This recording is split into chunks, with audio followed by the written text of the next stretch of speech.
O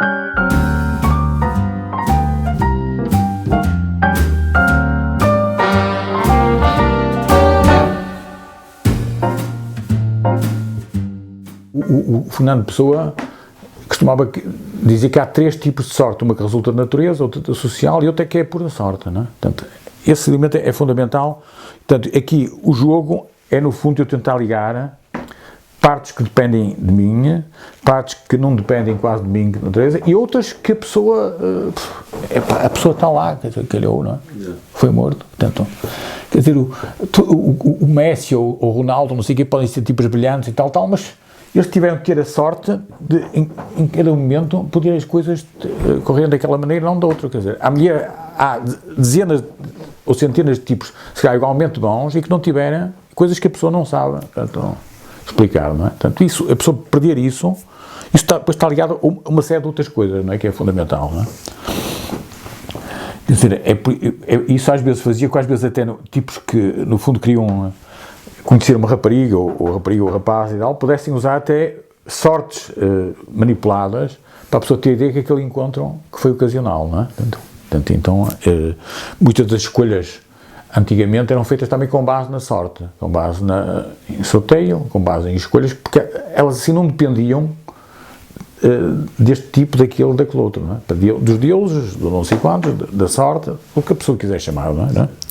Pronto, então, depois vamos ver também isso, até de onde é que vem, mas num jogo eu tenho 2 tipos de pessoas, que é árbitros, fiscais, juízes de um lado, e jogadores, dirigentes, adeptos do outro, não é? Assim, o normal da pessoa humana é ser parcial. Se as pessoas não fossem parciais, não iam para a economia, não se juntavam, não escolhiam este em vez daquilo, não namoravam, não se casavam. Quer dizer, a parcialidade, quem feio ama, bonito lhe parece, portanto, a parcialidade é uma coisa humana, não é? Então, a pessoa não se sacrificava pela filha, pelo filho, para não sei o quê, então, coisas que se calhar racionalmente vistas, até não iam botar, e por aí adiante, não é? Quer dizer,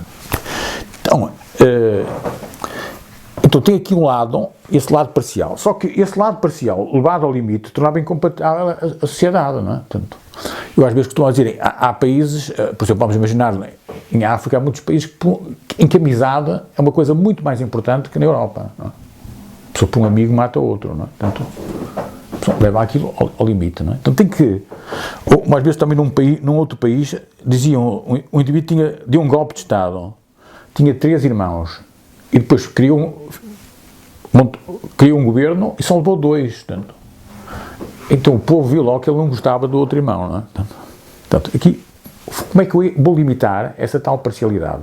Se não houvesse parcialidade, se não tinha cores diferentes, cortes de cabelo diferentes, roupas diferentes, uma diversidade humana que é fundamental, e ela assenta nisso, nessa parcialidade. O parcial é como um bem, não é? Mas isso deve ser limitado, não é? Até para o próprio bem, mesmo às vezes até os reis punham os filhos a serem educados por um preceptor, por outra pessoa, para limitar também essa tal parcialidade, não é? A pessoa criar. Portanto, para isso, no fundo, essa ordem baseia-se em gente imparcial, que é diminuta, não é? E depois uma maioria de pessoas que são parciais, portanto, e garante essas tais regras de jogo. Portanto, isso implica uma ideia de cultura de isenção e de imparcialidade. Eu julgo que no outro dia já dei um exemplo de partir uma tablete de chocolate, não é? Portanto, essa regra permite que, mesmo jogando com base no interesse próprio de cada um, a pessoa seja educada para a ideia de isenção. Portanto, que é fundamental, uma cultura de isenção e de imparcialidade. Julgo que é isso que acontece quando a pessoa vê um jogo, por exemplo, no Reino Unido, as pessoas lá, provavelmente os jogadores atiram-se menos para o chão, atiram-se aqui, porque vê que aquilo não tem apoio da maioria das pessoas que estão no estádio, não é? Esse tipo de coisas, não é? Que terá, provavelmente, noutras culturas, não é? Portanto, isso, no fundo, implica também a ideia de distinguir entre velar por regras e lutar por resultados. Portanto, uma coisa é lutar por resultados, e outra coisa é velar por regras, não é? As duas coisas são fundamentais. Mas as regras, quer dizer, o Estado de Direito, os limites devem estar antes do resultado, não é? Portanto, que eu dizia, quer dizer, o essencial da ética não está no resultado, está na forma como eu atinjo o resultado, não é? Portanto, isto implica a ideia de regular, fiscalizar e penalizar, não é? Portanto, havendo regras, isso implica a ideia de eu regular com base nas regras. O ideal é que a maior parte das pessoas cumpra essas regras. Essas regras devem ser aceites pelas diversas partes, como as regras num jogo de cartas, ou isso, não, devem ser anteriores ao próprio governo, anteriores ao Estado, não é? Então, as pessoas, quer dizer, as pessoas não têm regras para serem livres, não. As pessoas são livres, em primeiro lugar, não é? O ser humano. E como as pessoas são livres, depois precisam de regras para poder criar uma ordem, não é? Portanto, a ideia de regular, fiscalizar e penalizar. Portanto, isso acontece também no mercado. Portanto, há regras, então a pessoa vai ter formas de fiscalizar isso e de penalizar ou premiar quem acertou, quem soube entender os sinais, quem soube atuar com base nisso. Isto tem a ver com distinção entre critérios objetivos, controláveis e verificáveis. Bem, o ser humano é bastante subjetivo, mas isso não significa que eu não possa, quando, nas minhas atuações, quando a nível político, a nível social, a nível empresarial, quando a pessoa abre concurso, que se esforce por ter critérios tanto quanto possível objetivos, não é? Isto é uma coisa, talvez, a objetividade não existe, não é quase como a tal empresa, mas eu posso ser mais objetivo, posso ser mais, então o problema da objetividade visa eu poder mais facilmente controlar um processo, penso que um concurso de facto é isento, não é? E verificar. Eu às vezes aqui costumava dar um exemplo, que é, no Reino Unido, acho que no século XV ou século XVI, já havia uma espécie de IMI que era pago em função do número de lareiras que as pessoas tinham em casa. Portanto, tinha mais lareiras, tinha tanto. Então, isso até, se calhar até parecia até um bocadinho até progressivo, se calhar, tipo. Depois também tinha uma vantagem, que normalmente os tipos ricos têm mais frio que os pobres, então, quer dizer, no limite, o tipo ser muito rico tinha lareiras por todo lado. Com isso, eu tinha escalas, níveis de pagamento em função do número de lareiras que as pessoas tinham. Portanto, isto é um critério objetivo, controlável e verificável, não é? Só que a partir de uma certa altura, acho que 100 ou 200 anos a seguir, há um tipo qualquer que impôs ou incentivou as pessoas, isso foi aceito em vários sítios, que é um outro critério, que é pelo número de janelas da casa, não é? Então, para dizer, alguns tipos liberais, quer dizer, para estes gajos são sacanas, como tem mais janelas, bom, não, quer dizer, havia uma proporção entre uma coisa e outra. Eu às vezes na brincadeira costumo perguntar, então, qual é o critério mais objetivo, as janelas ou as lareiras e tal, que é para a pessoa dizer que é uma coisa ou outra e tal, mas, quer dizer, na verdade as duas coisas são objetivas, não é? Agora, que não é tão, a diferença está no controlável e no verificável, não é? Portanto, uma delas, para eu controlar, eu tenho que ir lá à casa, portanto, tenho que combinar ir lá à casa, tenho que ter uma quantidade de aparato administrativo para isso, tenho que ter fiscais, não é? Que vão lá ver, não é? E depois vão verificar o número de lareiras que há lá na casa, não é? Quer dizer, enquanto o outro é controlado por fora, não é? Então vou dispensar logo uma data de gente, não é? No outro vai ter que ir lá a pessoa. Portanto, isso pode dar aso a que a pessoa não veja setas tal, ou seja, pago para não ver. Portanto, quer dizer, e há áreas em que a pessoa não vendo bem, não é? Consegue subir bastante bem. Portanto, portanto, isso pode ser manipulado, pode ser escondido, pode ser... E eu também estou a diminuir a discricionariedade do tipo que é a autoridade, não é? Que é uma coisa que também a pessoa normalmente sente. Então isso faz com que, provavelmente, em muitos países, ou em certas culturas, se calhar nunca fosse substituído o primeiro critério pelo segundo, não é? Porque levaria a resistências, até inclusive a desempregar pessoas e por aí adiante, não é? Pronto, então, bem, isto no limite tem a ver com atuar como árbitro ou atuar de forma arbitrária, não é? Portanto, numa é atuar como árbitro, respeitando regras de jogo, e outra é eu passar por cima das tais regras de jogo, não é? Portanto, isto também levava, essa ideia de jogo social, económico, político, leva também à necessidade de entidades realmente independentes, não é? Portanto, enquanto a vocação de um advogado é ser parcial, não é? Senão a pessoa não está a desempenhar a sua função, não é? A outra função é do indivíduo ser isento, ser imparcial, não é? E as duas coisas são igualmente importantes. Portanto, provavelmente até se calhar um árbitro se calhar verdadeiramente isento, ou um juiz completamente isento, se calhar é capaz de ser um mau namorado, ou porque a pessoa se calhar não tem vocação, essa tal vocação de parcialidade, não é? Portanto, então, daí que no fundo, seja muito limitado, tal tipo imparcial, não é? Ainda por cima, mais quando o tipo é insultado, filho disto, filho daquilo, não sei o quê e tal. E essa pessoa não deve ter a vocação para ser popular, não é? Portanto, isso é uma coisa que depois vamos ver em termos de responsabilidade social. Portanto, aliás, uma das coisas estranhas é porque é que a pessoa usa o nome social. Quando a responsabilidade normalmente é ambiental, é económica, porque é uma palavra hoje muito querida, não é? Portanto, então eu também já no outro dia disse que não é por acaso que um árbitro desonesto normalmente tem o apoio de mais de metade das pessoas que estão no estádio, não é? Então, ser social, ser fixe, normalmente é um sinal que a pessoa não é ética, não está a ser isento e por aí adiante. Portanto, mas isso vem mostrar a importância de haver entidades realmente independentes, quer de poder político, quer de poder económico. Então, mas isso, numa sociedade real, a tendência é que o poder económico e o poder político tentem capturar essas entidades, não é? Portanto, isso depois torna muito mais difícil esta ideia que está aqui expressa, não é? Uma coisa que é importante, que já no outro dia falámos, é a ideia da regulação, não é? Regular bem é uma coisa fundamental e essa ideia de regular, eu pus aqui Estado e regulação, não é? Essa regulação, pegando até no exemplo que há bocadinho dei de um jogo de futebol, por exemplo, podia ser de handball ou de rugby, quer dizer, eu tenho duas maneiras de regular. Através daquilo que não se vê, quer dizer, quando a pessoa está a assistir a um jogo de rugby, para perceber o jogo, o essencial é perceber uma coisa que não está à vista, que são as regras de jogo, não é? É isso que permite. Então, quando o Adam Smith nasceu, viveu numa sociedade ligada ao mercantilismo, não é?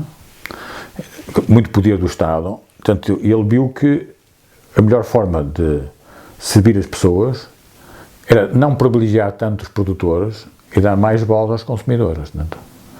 Portanto, não privilegiar a concertação entre o poder político e o poder económico, mas privilegiar aquilo que eram as regras de jogo.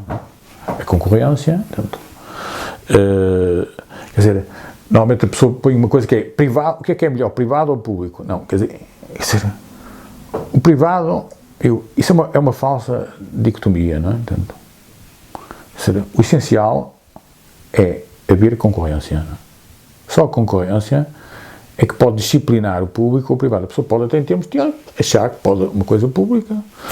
Eu às vezes, não sei se falei nisso no outro dia, mas às vezes eu costumava dar um exemplo que é uma coisa que em parte está no Adam Smith, que é, vamos imaginar que é uma aldeia, essa aldeia só tem 1000 habitantes, 1000 habitantes é capaz de ser mais, tem muito menos, para imaginar 100 ou 200 ou 300 habitantes ou 400, e aqui o aspecto relevante é, essa aldeia só pode ter uma padaria.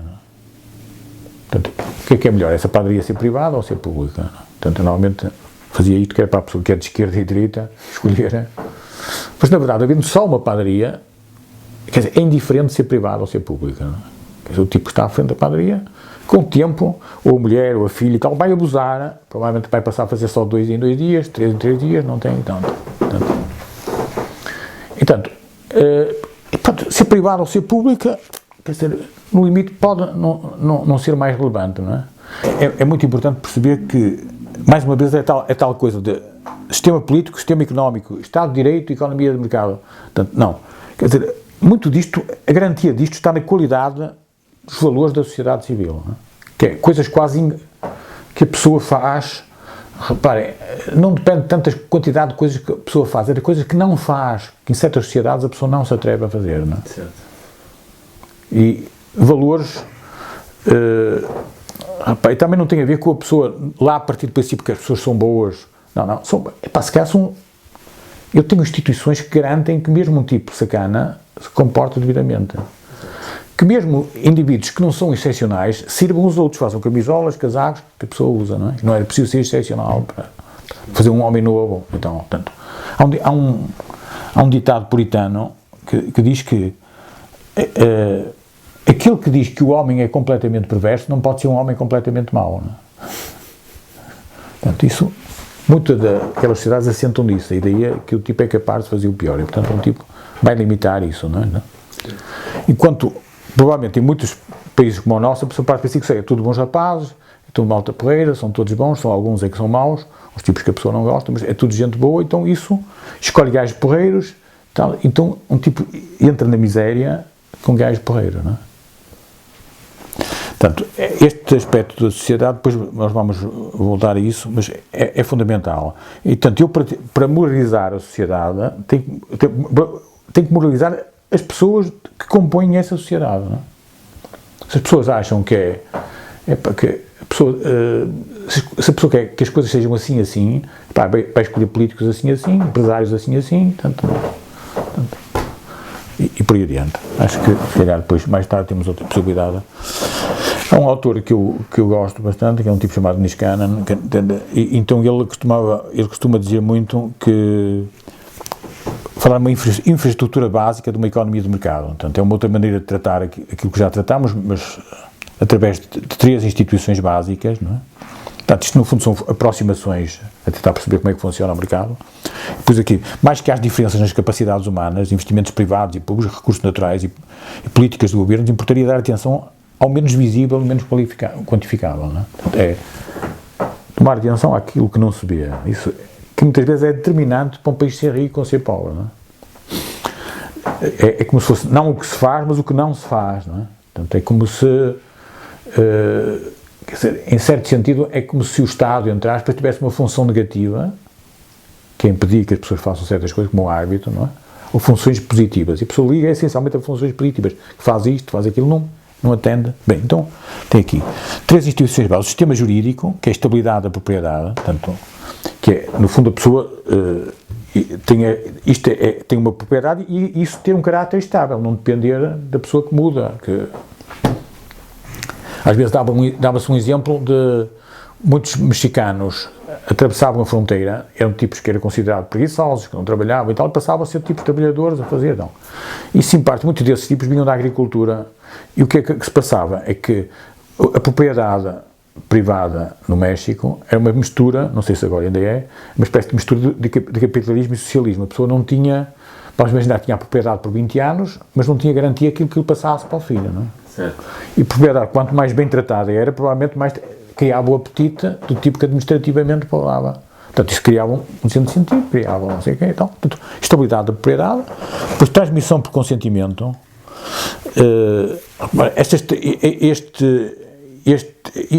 Estas duas coisas vêm do David Hume, não é? Transmissão é eu poder passar a minha propriedade de livre vontade. Isso faz-se por herança, por compra e venda, não é? Por herança ou por doação. A pessoa poder doar a propriedade e dar, então. Portanto, e depois cumprimento das promessas, não é? Portanto, este cumprimento das promessas é uma coisa que está mais ligada, eu pus aqui Gross e Hobbes, não é? Portanto, enquanto a primeira, o David Hume foi buscá-la mais ao Locke, não é? Portanto, as duas primeiras estão no Locke, ele acrescentou esta, que é fundamental, quer dizer, a economia do mercado baseia-se no cumprimento das promessas, a pessoa cumprir uma promessa que foi feita, entregar a horas, entregar aquilo que foi acordado, a camisola, o casaco e tal que a pessoa foi escolher. Portanto, esse cumprimento das promessas é um terceiro elemento que é fundamental. Depois eu pus aqui um sistema de contabilidade, que é o amplo uso de regras de contabilidade e um sistema independente de auditoria e revisão, e aquilo que o Niskanen chama atitudes culturais ou hábitos de coração que apoiam uma economia de mercado. Não é? Eu tenho... Aqui é uma coisa que é muito importante, que é perceber que além da parte racional, há uma parte que é cultural, que tem mais a ver com o coração. Não é? Quer dizer, o António Damasio, acho que agora escreveu um livro que é Sentir e Saber, ou Saber e Sentir. No fundo, ele é mostrar como é que as duas coisas estão relacionadas, não é? Portanto, eu não posso separar completamente a mente do corpo, depois também à frente vamos mostrar. Então, aliás, é uma coisa que é engraçada, é que eu depois mais tarde também podemos voltar a isso, mas em Espanha, no espanhol há, ou no castelhano há razão, e há co-razão, não é? O coração é co-razão, não é? Portanto, é uma coisa, não é coração ou razão, não é? Portanto, em princípio, o coração é uma coisa que há razões que a razão desconhece, não é? Portanto, é uma coisa assim. Então, são uma série de instituições, de hábitos, que podem apoiar ou desapoiar a economia do mercado. Portanto, bem, isso tem aqui alguns aspectos que eu depois desenvolvi a nível disso, de um outro autor que é o Hoppe, e a formação da importância de atitudes culturais, não é? não pode existir um sistema de trocas intenso, alargado e duradouro sem um mínimo de confiança natural na estabilidade e fiabilidade do quadro jurídico institucional. Portanto, sem lealdade contratual, honestidade, jogo limpo, honra profissional e esse orgulho que nos faz considerar indigno a fraude, o engano ou o uso da autoridade do Estado para fins egoístas, quer dizer, sem isso não pode haver um completo desenvolvimento de um sistema baseado na economia de mercado. Não é? Portanto, no fundo é confiança como infraestrutura ética, regras, instituições e mecanismos incentivadores de um comportamento ético. Não é? Quer dizer, então, eu pus aqui assim... Então, sem isto, então, o que é que teremos? Se o sistema de mercado aparece quase naturalmente, porque as pessoas trocam entre si, se isto aparece naturalmente, mas sem essas características, o que é que teria? Não, aqui, por um lado, aparece naturalmente, porque as pessoas... Mas, por outro lado, o mercado, para funcionar, precisa do tal quadro jurídico e ético, não sei. Okay. Sem isso também não funciona. Então, tipo, vai usar para aldrabar o outro, para enganar o outro, usar o seu poder, não é? Por isso é que é muito importante perceber que o mercado é uma ordem intermédia, não é? Nem completamente natural, nem completamente artificial, não é? Falamos aqui. Quer dizer, então eu tenho que... isso implica eu abandonar a violência, a fraude, o roubo, portanto, eu abdicar de uma série, substituir, no fundo, formas oportunistas por formas cooperantes, não é? Portanto, quer dizer, e se, reparem, isto é a mesma coisa que num jogo de cartas. Um jogo de cartas pode ser jogado com batota ou sem batota. O futebol pode, em certos países, ser jogado com batota, uma aldrabice ou sem batota, não é? Portanto, o problema não está nas cartas, está nas pessoas que jogam as cartas, nas instituições que corporizam isso, não é? Portanto, é natural que se eu viver numa sociedade em que as pessoas roubam, portanto, eu às vezes costumava dar um exemplo, porque vamos imaginar que 20% das pessoas roubavam, mas, portanto, isto era meu, vamos imaginar que isto era meu, um outro tipo que é ladrão rouba isto, vai para ele, isto não tem significado, quer dizer, o PIB, se quiser, é o mesmo, não é? Quer dizer, isto em certo sentido é falicioso, porquê? Porque, havendo 20% das pessoas a fazer isso, são 20% das pessoas que não trabalham, que não estão a produzir, não é? Depois, eu também, havendo isso, eu vou ter que ter 10% ou 15%, não sei o que, da população a controlar isto, não é? São mais outros tantos, não sei até. E, portanto, isso depois vai levar a que essa sociedade tenha que ser uma sociedade pobre, não é? Exato.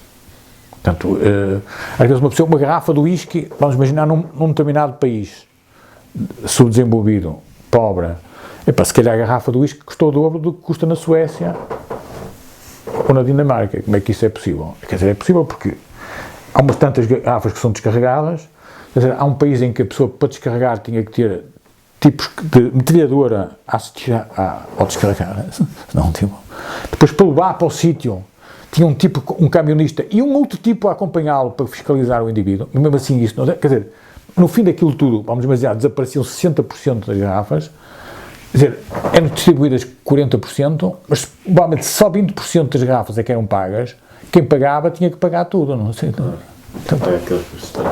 Então, é tal o problema da falta de ética, não sei tanto.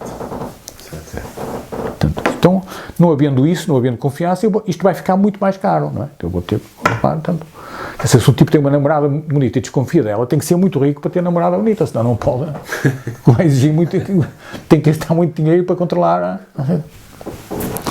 Olha bem, eu às vezes costumo dizer, é a ocasião que faz o ladrão, é o ladrão que faz a ocasião. Portanto, isto também é uma coisa que serviria para distinguir tipos conservadores ou socialistas, se quiser. Quer dizer, e uma das coisas engraçadas é que muitas vezes a pessoa dava isto para políticos e a pessoa não consegue.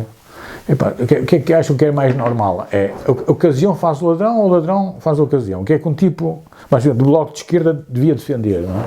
A pessoa não consegue. O que é que um tipo conservador, do CDS ou não sei o que, devia defender? A pessoa não consegue, percebe que... Então, no fundo, eu aqui tento mostrar que, em certo sentido, um tipo mais progressista, vamos imaginar do Bloco, ou do PC e tal, diz que é a ocasião que faz o ladrão, não é? A pessoa, no fundo, está a diminuir a responsabilidade da pessoa. E qualquer pessoa, em qualquer situação, rouba porque é produto da desigualdade. A pessoa não tem liberdade. Um tipo mais conservador, normalmente, tende a responsabilizar a pessoa até ao limite para aquilo que faz. Portanto, é o ladrão que faz a ocasião. Não é? Daí, penas maiores, porque o tipo, porrada em cima dele, não sei o quê, porque este tipo podia ser ladrão ou não ser, ou ser drogado ou não ser. Do outro, a pessoa tende a desculpar e a culpar a sociedade, ou o sistema, ou, portanto, por aí adiante. Não é? Há uma pessoa ligada à ética, que é a Lina Cortina, que é assim, tendencialmente até se calhar é mais socialista do que o marido, até é um indivíduo que estava a história de pensamento económico, também ela é de Valência, é uma pessoa inteligente e tal, então, e por cima é de esquerda, por isso aquilo que eu vou dizer é valorizado por causa disso. Então, ela costumava dizer que ela tem uma educação com freiras, não é? Portanto, eu era para aí da minha idade, portanto, isso é uma coisa que era normal. Portanto, ela dizia, quando andava lá no colégio, quando havia uma coisa que a pessoa não sabia explicar, a pessoa dizia que era o diabo, não é? Depois, na vida académica, quando as coisas corriam mal, coisas que a pessoa dizia que era o sistema, não é? E depois, ela, atualmente, portanto, isto aqui, ela costumava dizer que era a globalização, tipo, explicava. Portanto, mas no fundo é a ideia de a pessoa explicar através de uma outra. Portanto, eu pus por isso aqui que urge recuperar a noção de que cada um de nós é individualmente responsável pelas suas ações. Uma espécie de herança conjunta do judaísmo, do cristianismo e do mundo clássico. Portanto, aqui, no fundo, une três coisas que depois também pode. Portanto, a par das atitudes culturais requeridas por uma economia de mercado, importa refletir sobre os que impedem ou destroem a economia de mercado. Não é? Portanto, há atitudes culturais que, no fundo, impedem o desenvolvimento de uma economia de mercado. Portanto, eu, normalmente, costumo chamar a atenção para uma que é muito importante, que é a inveja, não é? Porque, normalmente, as religiões têm vários pecados, não é? Portanto, todas elas, as 4 ou 5 grandes religiões, todas elas têm a inveja como uma coisa, pecado, uma espécie de um pecado mortal, mas a inveja tem uma característica, é que, normalmente, nos outros, a pessoa quer o seu bem, a pessoa quer comer mais, quer cobiçar não sei quantos, quer... Portanto, na inveja a pessoa quer o mal dos outros, não é? Portanto, é uma coisa bastante... E porquê é que a inveja aqui é muito importante? Porque quase todos os sistemas socialistas se apoiam na inveja, não é? São versões, são derivações deste tipo de temática, não é? Que é o ódio ao outro, aquilo que é do outro e por aí adiante. Então, eu pus aqui, particularmente sobre os que impedem e destroem a economia do mercado. A mais incompatível é talvez a inveja. Uma sociedade pode sobreviver ao egoísmo, não confundir com o interesse próprio, mas não ao espírito igualitário e à preocupação de que o meu vizinho pode fazer as coisas melhor do que eu. Não por acaso todas as grandes tradições religiosas consideram a inveja como um pecado capital. Não é? A inveja é uma atitude muito humana. Portanto, isto é mais uma vez a mesma coisa. A pessoa não pode acabar com a inveja, não pode acabar com a corrupção. Pode limitar isso. Portanto, a inveja é uma atitude muito humana, mas é o fator mais destrutivo da organização social. A inveja combinada com a erosão dos limites constitucionais aos poderes do governo tem vindo a debilitar progressivamente as economias de mercado ocidentais. Não é? Portanto, isso, e depois eu dar asa ao governo para poder intervir, para corrigir, tal. Então, manipulação, então a pessoa faz, até que chega ao limite, depois já não há mais, eu posso dividir, distribuo, de tal maneira que este tipo até não sei quantos, até... sem equilibrar aquilo que é o tamanho do bolo e a distribuição do bolo, não é?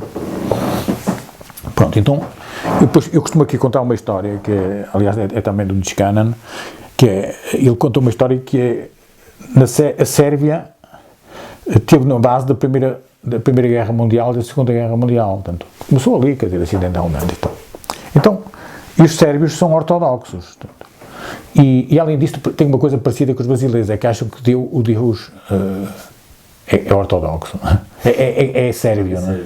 Portanto, então ele costuma contar uma história. O mais malvado de todos os contos, Deus regressou à terra, quer dizer, que era a Sérvia, não é? E Deus regressou à terra, regressou à Sérvia, então encontrou lá um camponês, simpatizou com ele, disse, então eu gostei tanto de ti que eu vou-te satisfazer um desejo, tu vais pedir aquilo que quiseres, portanto eu vou-te dar, não é? E ele pensou um bocadinho e tal, e disse, tira-me um olho, não é? Desculpa, vou-te dar aquilo que tu quiseres, só que vou dar o dobro ao teu vizinho daquilo que te der a ti, não é? Aqui falta esta parte. Então, ele pensou um bocadinho, não muito, e disse, tira-me um olho, não é? Portanto, isto é... Julgo que o triunfo, ou a aceitação de muitos dos regimes de leste, assenteu muito na ideia de que, mesmo a pessoa não melhorando, pelo menos que o outro tipo pior, não é? Aliás, isso era de tal maneira que muitas vezes quem governava, vendo que não podia melhorar, decapitava como a classe que estava não podia substituir por outro. Quer dizer, já que agora que a pessoa não pode subir na vida, ao menos que vejam os tipos cair com estrondo. Portanto, então, depois, rezar, não para ter boas colheitas, mas para que o celeiro do vizinho ardesse, não é? Portanto, esse ponto é muito importante. Até um exemplo segundo Hoppe, é importante não desperdiçar a autoridade estatal para fins egoístas, muito menos utilizar mal os poderes do governo como instrumento de inveja, que é o que se faz. Quer dizer, pronto, mais que estabelecer uma hierarquia destas três instituições, importa que a economia de mercado precisa destas tais três instituições que nós falamos. O existente dos indivíduos do Estado nestas instituições básicas é mais importante que outros elementos de um programa de reforma económica. De facto, estas três instituições são requisitos necessários para o êxito e para as demais medidas, não é? Portanto, isso também aqui tem um ponto que é muito importante. É evidente que há uma certa tendência também para a pessoa pensar em o ser humano, o indivíduo em abstrato, não é? Quer dizer, isso em parte está no Rawls, por exemplo, que se a pessoa, muitas vezes na Argentina, no Brasil, na Bolívia, não sei o quê, vários países bem típicos que andaram em Harvard, não sei onde e tal, depois chegam lá, aquilo não funciona. Porque a pessoa não tem... Rapaz, qualquer mudança num país tem que partir das próprias raízes desse país, não é? Então tem que lidar com essas tradições, não é? Quer dizer, não tradições no sentido conservador ocidental, mas no sentido inglês, que é a pessoa melhorar as suas próprias tradições, não é? Conseguir introduzir dinamismo nessas tradições, quer dizer, ou faz isso, consegue fazer reformas, ou então tem que fazer revoluções, não é? Portanto, há um ditado alemão que diz que é uma sorte a pessoa ter sido educada em preconceitos verdadeiros, não é? Portanto, que no fundo a pessoa... Eu tinha amigos meus, eu tenho inclusive ética, um tipo que trabalhava comigo, então o tipo, uma vez, um dos livros que eu li é Ética para Engenheiros, quer dizer, que é uma coisa que não existe, não é? Quer dizer, não pode haver uma ética para engenheiros, ou não sei o que, pode haver uma deontologia, mas a pessoa sabia que aquele livro ia vender mais facilmente do que se pusesse outra coisa. Se pusesse só ética. É evidente. Ou então, sem preconceitos, não sei o que e tal, sem preconceitos, não sei, tanto a pessoa, eu tipo era provavelmente até um tipo de direita, não, era capaz de não ser de esquerda, mas a pessoa não percebia que mesmo a ciência tem que ter preconceitos, a pessoa não pode lidar assim. Portanto, é uma coisa, então, a pessoa tem que, quer dizer, tem que melhorar mesmo aquilo que são falsos preconceitos das pessoas. Se não está a distanciar, se a pessoa é político, quer dizer, não vai conseguir passar de 1,3 para 1,7 e tal, nunca vai conseguir romper com porque está fora daquilo, não sei, está. E tem a ver com os tais hábitos do coração, não é? A pessoa não entrou no coração, não é? Isto não é uma coisa de racional, não é?